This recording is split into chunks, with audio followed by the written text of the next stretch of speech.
सरकार की जय जय श्री राधेश नमः पार्वती हर हर महादेव। आदरणीय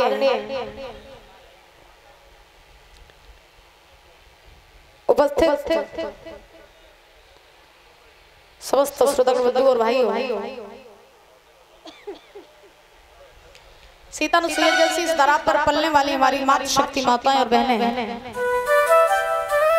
पिता तुल्य हमारे बुजुर्ग, दूर दूर से आए हुए सभी अतिथिगण, सभी मान भाव संत समान, सभी पवित्र आत्माएं, छोटे छोटे बाल गोपाल,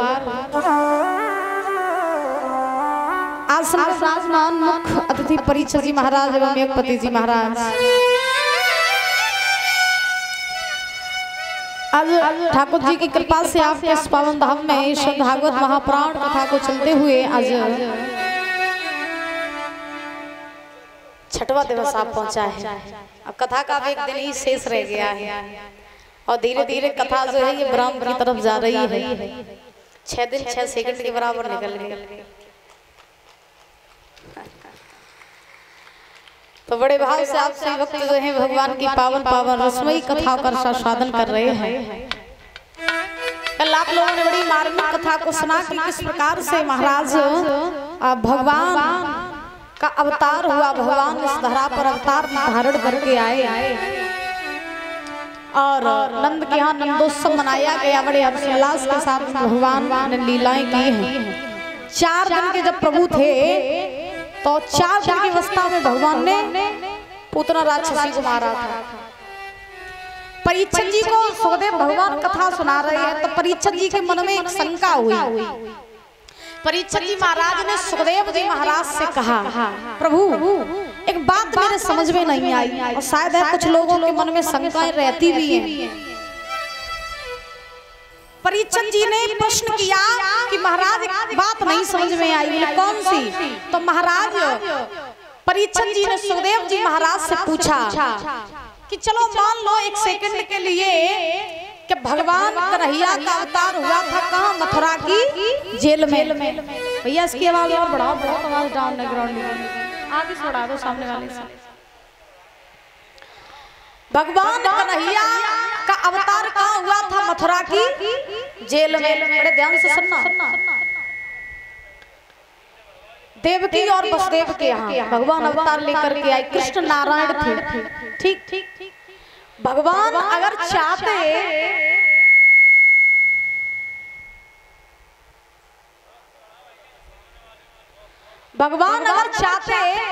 तो महाराज कंस को या राक्षसों को मथुरा की जेल में रह के भी मार सकते थे।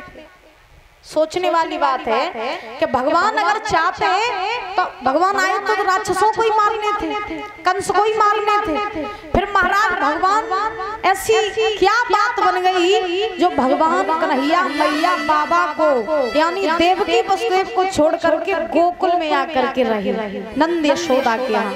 और सोचने वाली बात है कि नंद और यशोदा ने ऐसे कौन से पुण्य किए थे जो भगवान कन्हैया इनके यहाँ पुत्र बन के आए। मालूम है? ये बात पता है कि नंद यशोदा ने कौन से ऐसे कर्म किए थे, कौन से ऐसे पुण्य किए थे जो मैया यशोदा के पास भगवान कन्हैया आए, जो मैया के पास में इतने दिनों तक रहे। फिर महाराज गोकुल में रहे, फिर वृंदावन में रहे, फिर वृंदावन छोड़ के फिर भगवान फिर मथुरा गए, तब कंस को मारो, तब देवकी वसुदेव को छुड़ाओ। तो ऐसा कौन सा कारण था जो इतने दिन तक भगवान मैया यशोदा नंद के पास रहे और इतने दिनों तक देवकी और वसुदेव से दूर रहे? इसके पीछे 2 कारण हैं। हम दोनों बताए दे रहे हैं, आपको जो ठीक लगे वो मान लेना। ऐसा प्रमाण मिलता है महाराज कि ये नंद और यशोदा जो थे, परीक्षित जी महाराज बड़े ध्यान से सुनना, ये नंद और यशोदा जो थे ये पूर्व जन्म में महाराज वसु और धरा थे। यानी बाबा नंद जो थे ये वसु महाराज थे और जो यशोदा थी ये धरा थी। दोनों महाराज पति पत्नी थे लेकिन भगवान के अनन्य भक्त थे। भगवान के बहुत बड़े भक्त थे, गरीबी इनके ऊपर बहुत थी महाराज। जब इनके ऊपर गरीबी थी, लेकिन महाराज भिक्षा मांग मांग के अपना गुजर चलाते थे, अपना बसेरा करते थे, लेकिन भगवान की भक्ति में कोई कमी नहीं आती थी। जब समय बीता तो भगवान ने एक दिन देखा कि ये भक्त इतनी कठिन तपस्या कर रहे हैं, अपना जीवन बिता रहे हैं, भिक्षा मांग मांग के गुजर कर रहे हैं, और बिल्कुल हमसे शिकायत तो करते ही नहीं है कि प्रभु आपने हमें ये नहीं दिया, वो नहीं दिया।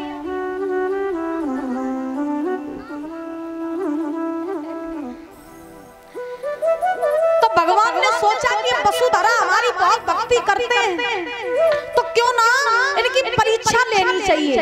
देखें ये हमसे कितना प्रेम करते हैं, देखें ये अपनी भक्ति के लिए कौन कौन सी परीक्षाएं ले सकते हैं। तो परीक्षा जी क्या हुआ कि भगवान वसुधरा की परीक्षा लेने चले। तो परीक्षा लेने चले तो भगवान ने संत का रूप बनाया, और संत का रूप बना करके चले, और महाराज वसुधरा के कुटिया पर पहुंच गए। और जैसे ही द्वार पहुंचे तो भगवान ने संत के रूप में द्वार पे जाके आवाज लगाई, माते भिक्षाम देहि।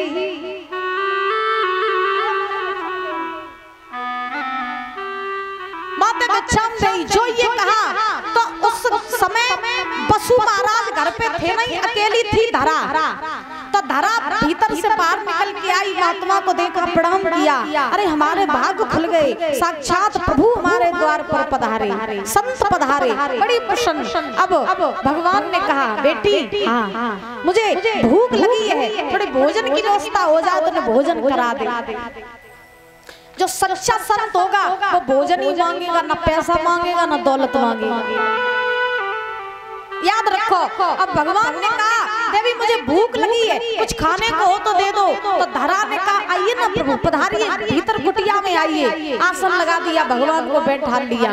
अब घर में व्यवस्था थी नहीं भोजन की, अब धरा भोजन लाए कहां से, वसु महाराज थे नहीं। अब धरा सोचने लगी, संतों को करवाएं क्या, महात्मा जी अगर लौट गए तो फिर बहुत बुरा हमारा भाग होगा, तो करें क्या। तो धरा पास के गांव में, पास में एक साहूकार की दुकान रहे, साहूकार की दुकान रहे, सो वहीं पहुंच गई धरा और कहा, साहूकार भैया मेरे घर कुछ संत आए हैं, भोजन की व्यवस्था है नहीं, उन्हें भोजन कराना है, तो कुछ थोड़ा सा अनाज मिल जाए तो दे दो, जो हम संतों को भोजन करा दें, फिर हम बहुत जल्दी आपका धन लौटा जाएंगे, कर अदा कर जाएंगे आपका, तो थोड़ा सा हमें अनाज दे दो।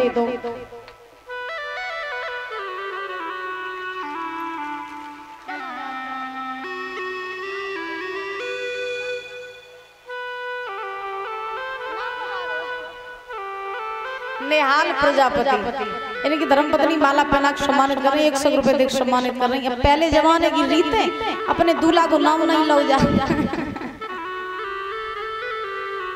और आजकल देखो पूरी प्रथा बदल गई, आजकल तुम्हारा सीधो सीधो नाम लेती, पहले जमाने में माता नाम नहीं लेती पति को। अब देखो अब धरा साहूकार की दुकान पर पहुंची, धरा ने कहा अनाज दे दो भैया, संतों को भोजन करा दे। साहूकार ने धरा की सुंदरता को देखा तो दादा साहूकार की दृष्टि गलत हो गई। साहूकार की दृष्टि गलत हुई तो साहूकार ने कहा, धरा धन मुझे नहीं चाहिए, अनाज के बदले अगर तू देना ही चाहती है तो अपने ये दोनों स्तन मुझे दे दे।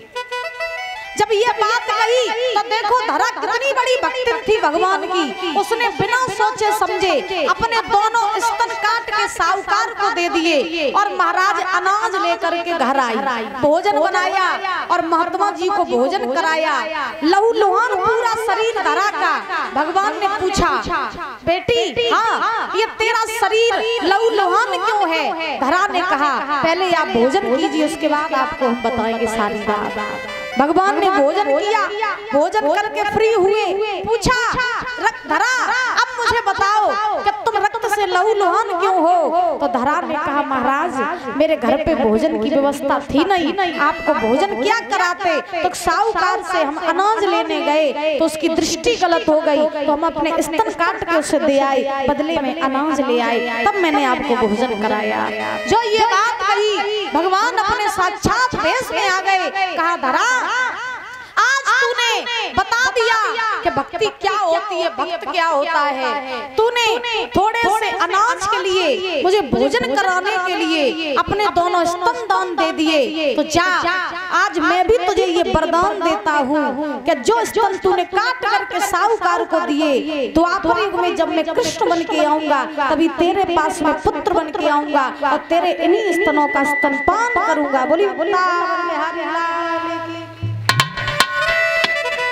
इसलिए भगवान मैया यशोदा के पास में, बाबा नंद के पास में आई। तो ये पूर्व जन्म में नंद यशोदा वसुधरा थे और द्वापर युग में ये नंद यशोदा बने और भगवान इनके यहाँ पुत्र बन के आए और उन्हीं यशोदा का स्तनपान किया, पुत्र बन के रहे।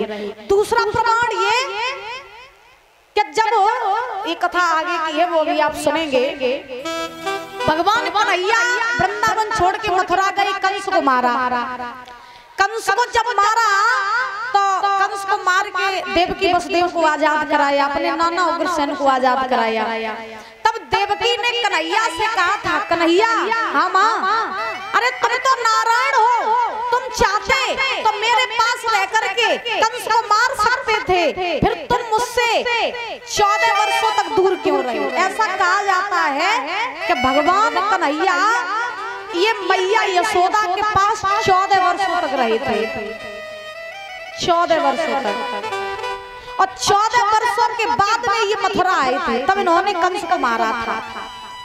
तो ध्यान रखना, देवकी वसुदेव ने पूछा तुम 14 वर्षों तक हमसे दूर क्यों रहे, हमें छोड़ के नंद यशोदा के पास क्यों रहे? तो भगवान ने कहा माँ देवकी से याद करो त्रेता युग में जब तुम कैकेयी के रूप में थी और तुमने राजा दशरथ से राम के लिए 14 वर्षों का वनवास मांगा था, और जब राम 14 वर्षों के लिए वन में चले गए थे तब उनकी मैया कौशल्या 14 वर्षों तक राम के प्रेम में बहुत तड़पी थी। तो जो 14 वर्षों का प्रेम हमने त्रेता युग में मैया कौशल्या को नहीं दे पाया, वही 14 वर्षों का प्रेम मैंने द्वापर में आकर के कृष्ण बन के यशोदा के रूप में दिया। गोविंद भगवान की। महाराज हर विद्वानों के हर पुराणों में से अलग अलग मत हैं सबके, कथा तो अथाह है, ज्ञान भी अथाह है, इसका कोई यार पार नहीं है, लेकिन ये 2 मुख्य प्रमाण थे वो मैंने आपको बता दिए। प्रेम से बोलो राधे राधे, और जोर से बोलो, और बोल लो आजकल बस, कल के बाद छुट्टी। क्या बात है, इंद्रदेव प्रसन्न है आज तो है। आइए ताली बजाते हुए सभी लोग बोलेंगे बड़े भाव से, उसके बाद कथा में प्रवेश करेंगे। क्या कोयल दैया पत्ते को